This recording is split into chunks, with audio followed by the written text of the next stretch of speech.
How are y'all doing today?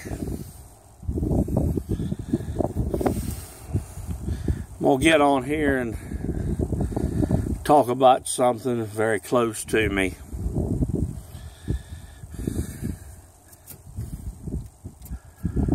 You got a bunch of people wanting to blame the NRA for mass shootings and things that happen bad.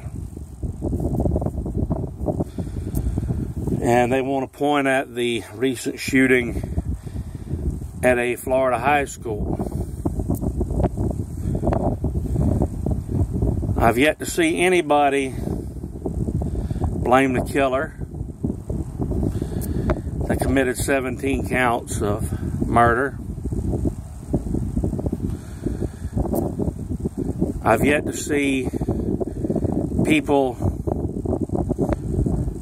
blame their elected officials that have hamstrung law enforcement.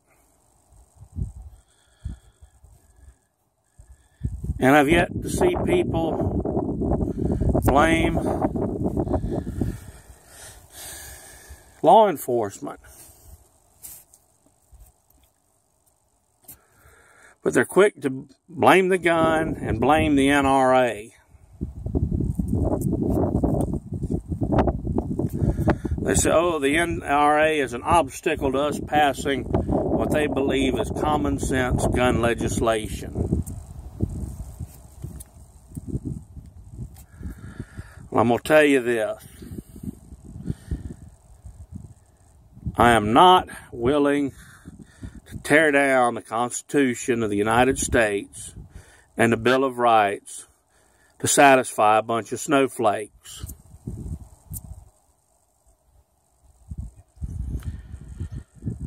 Our elected officials have hamstrung our law enforcement officers.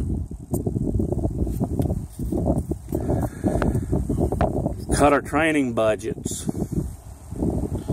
Okay, what gets cut whenever they start whacking on the budget for law enforcement? It's not administrative positions. It's not operational expense. I have yet to see one department head take a pay cut.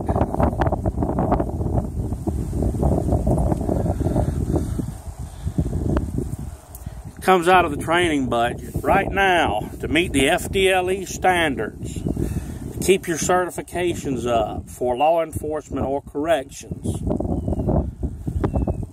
annually you must shoot 25 rounds through your service pistol.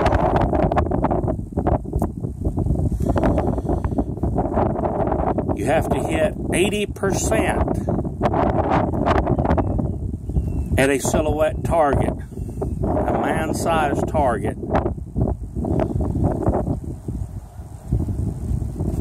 And all this is done inside 15 yards.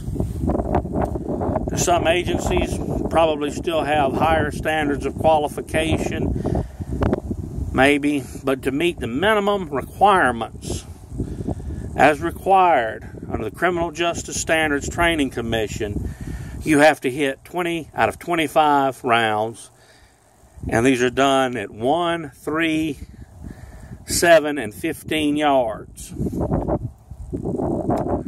I did check on my numbers with a current law enforcement instructor who's actively working, because the last time I had to qualify was 3 years ago.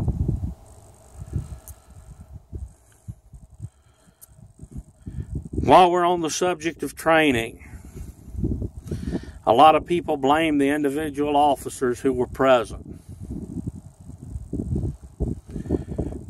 for not going in and engaging the gunman. And the truth of the matter is, I don't know what Broward County's protocol is. Prior to Columbine, 1998, law enforcement's response to an active shooter was the same as it was to a barricaded gunman. That means you secure a perimeter, wait for the SWAT team to get there, and they go in and engage and neutralize the threat.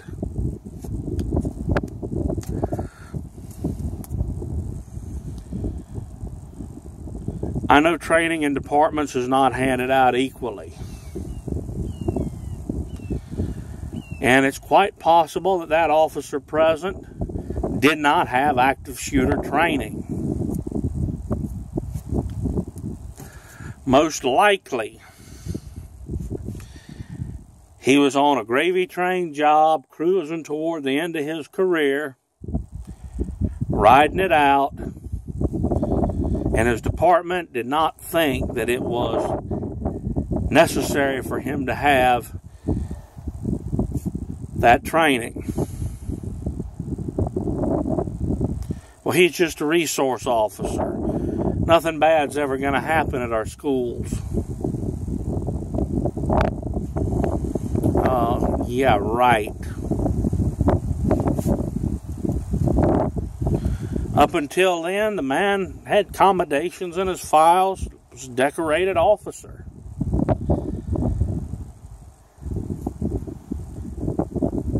You know, had the protocol been updated? Had he received the updated training? I don't know. We probably won't ever know the truth of the matter. Was it a black eye for the Broward County Sheriff's Office? Yeah.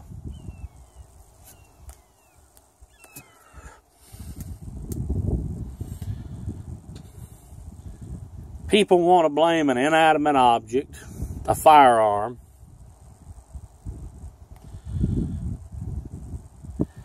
and an organization that not only protects your Second Amendment rights, but also provides the gold standard in firearms training across the nation.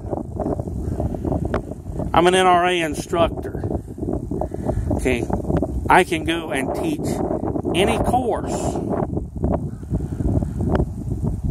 in all 50 states. Most states will recognize the firing courses as adequate training to get a concealed weapons permit. Some states mandate that you register yourself or have a business in their state to conduct training in their states. That means you have to pay probably some state taxes. All right, it's a revenue gathering thing. I get it. You want to put a little bit of cash in your pocket too. When I go to these states that require that, the expense gets passed along. Long and short of it, that's business.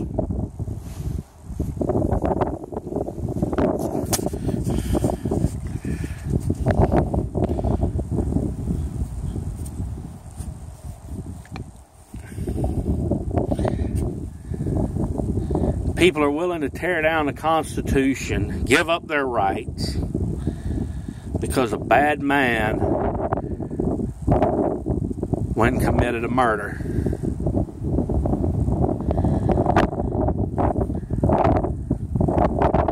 I have spoke in the last several days to a large number of teachers via the internet, in person, via the telephone.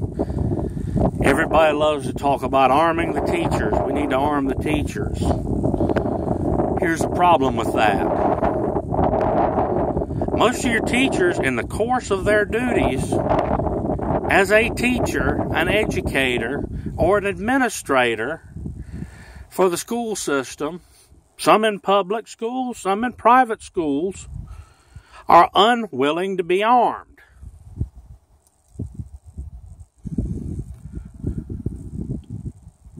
And I don't blame them, because that's not what they signed on to do. Their job is to teach and to facilitate education, not to be Rambo or some kind of a bodyguard. I understand that full and well.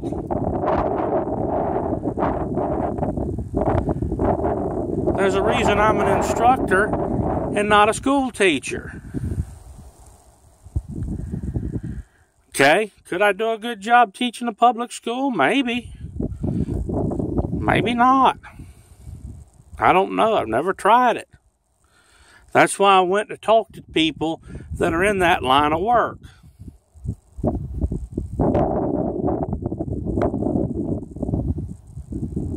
Most of them, even those that are pro-gun, say, hey, that's beyond my scope of my employment. And I don't blame them. They're absolutely right, in my opinion.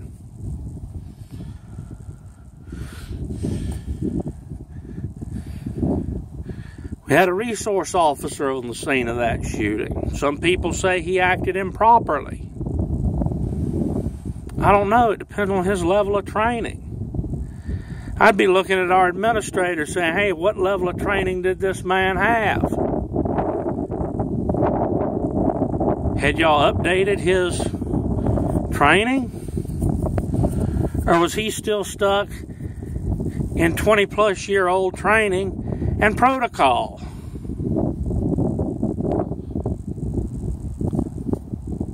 Okay? The NRA is not the bad guys here. Yes, the NRA fights for people to keep their rights. And the only rights that we have in this world, even those guaranteed by our Constitution, specifically the Bill of Rights, are the ones that we're willing to fight to keep. You know, a lot of your liberal hippies say, oh, I've got a right to free speech. Okay, that's well and good. That same document that guarantees your right to free speech also guarantees my right to keep and bear arms. Also, that same document, an amendment to it passed later on says that we'll all be treated the same under the law.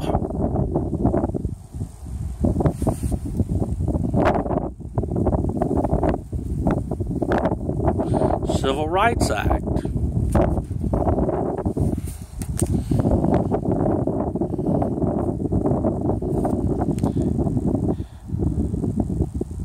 So if we're willing to give up one right, particularly the Second Amendment, which is the cornerstone and guards the rest of them, get ready to kiss your rights goodbye.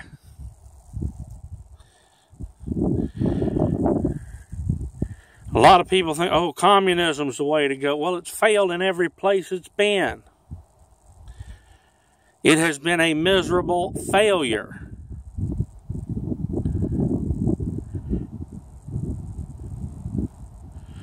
And they say socialism. And I love this. We're not communists, we're socialists. Great. One of y'all are saying y'all agree with Stalin, and one of y'all are saying y'all agree with Hitler.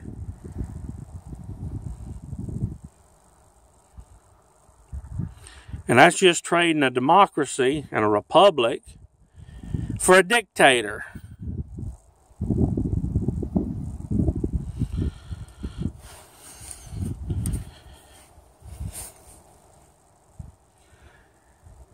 The NRA provides firearms training nationwide. People say, well, we think there ought to be mandatory training for firearms. Hey, that's great. Who's going to develop that training? A bunch of hippies that don't know a damn thing about firearms, including safety? Or would you rather go with an organization that's protocol and its instruction have been proven over years, decades, over a century,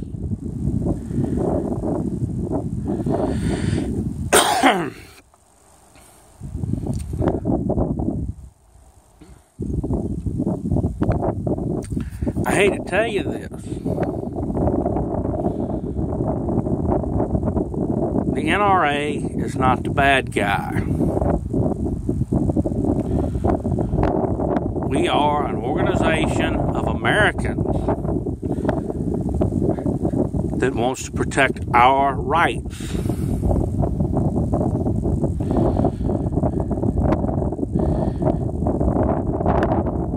I'm going to address something else. The NRA is a very diverse organization. We have men, women, children, all colors, creeds, and religions are represented.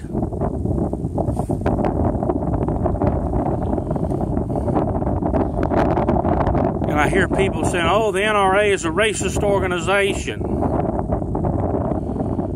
Let me explain what that is and what that's become to me.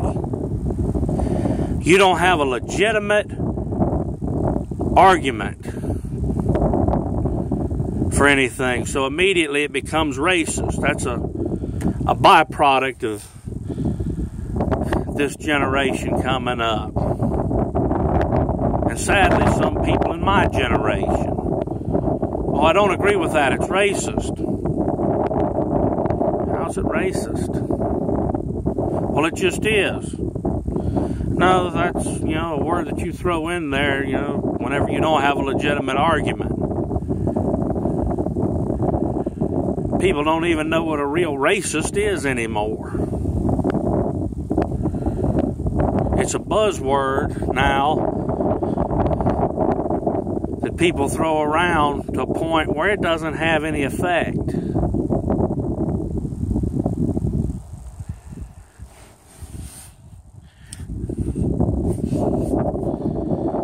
The NRA is not a racist organization. It is not a hate-filled organization. The members of the NRA, including myself, pay annual dues in.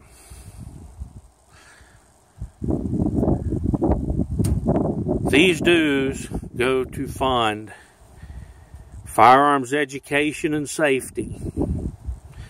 They fund our publications. The American Rifleman magazine is one of them.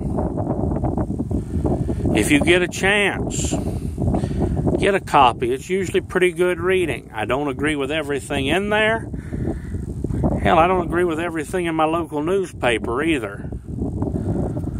But usually I can find information in there that I can glean some additional knowledge from.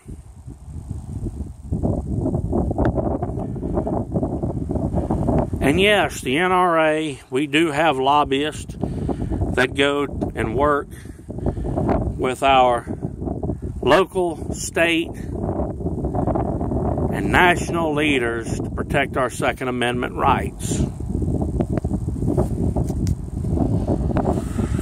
So does every other organization. You want to know where the term lobbyist came from? Here's a history lesson for you. Ulysses S. Grant, the Union general during the Civil War. His detractors like to call him a drunk. But in my mind, he was a great general. Tell you how good he was. He beat Robert E. Lee, who was an outstanding officer and leader. And he beat Robert E. Lee by taking the fight to him, fighting a war of attrition. Do I agree that some of the tactics Ulysses S. Grant used were brutal? Yes, but that's warfare. You weren't going to beat Robert E. Lee by outthinking him on the battlefield, because that was what he was good at, was thinking and anticipating his moves. Anyway, the term lobbyist comes to us because on occasion, regularly, President Grant liked to leave the White House, and they could do this at that time without being flanked by Secret Service and a bunch of bodyguards and security protocol, and go over to one of the motels and get himself a bite to eat and have himself a drink or two. Have him a cigar. Oftentimes when people would see him and they needed something from him, He'd be having his drink and a cigar in the lobby. Yes, you could smoke indoors then, too. That's where the term lobbyist came from, because that was where they could go and sit down with the president and talk to him one-on-one, sometimes in a group, in a civilized manner, and tell him, look, this is what we really think we need done. Can you help us out? Okay? That's where the term came from. The NRA is not the bad guy. The person who perpetuated a crime, the people who knew about it and kept their mouths shut. And I don't know what their motivations was. Maybe they didn't want to be seen as snitches. Okay? They didn't say anything. And I'm going to even go this far. If law enforcement failed to act according to their protocol, maybe those guys are jointly responsible. But also your administrators who developed that protocol are responsible. Not the NRA, not an inanimate object. What people have to learn is this world is not all sunshines and rainbows and unicorns. There are bad people in this world. They will do bad things. Fortunately, there's enough good people in this world with enough intestinal fortitude that every time they want to do something bad, we can face them down.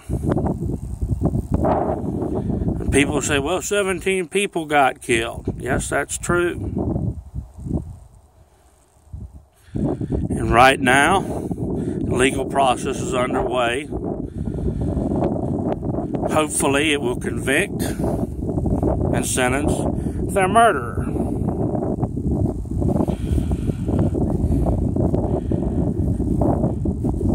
For this occasion, personally speaking, it would give me great pleasure for him to be sentenced after his conviction, and we break old Sparky back out and we put the electric chair back into use. I believe his crime was just that heinous.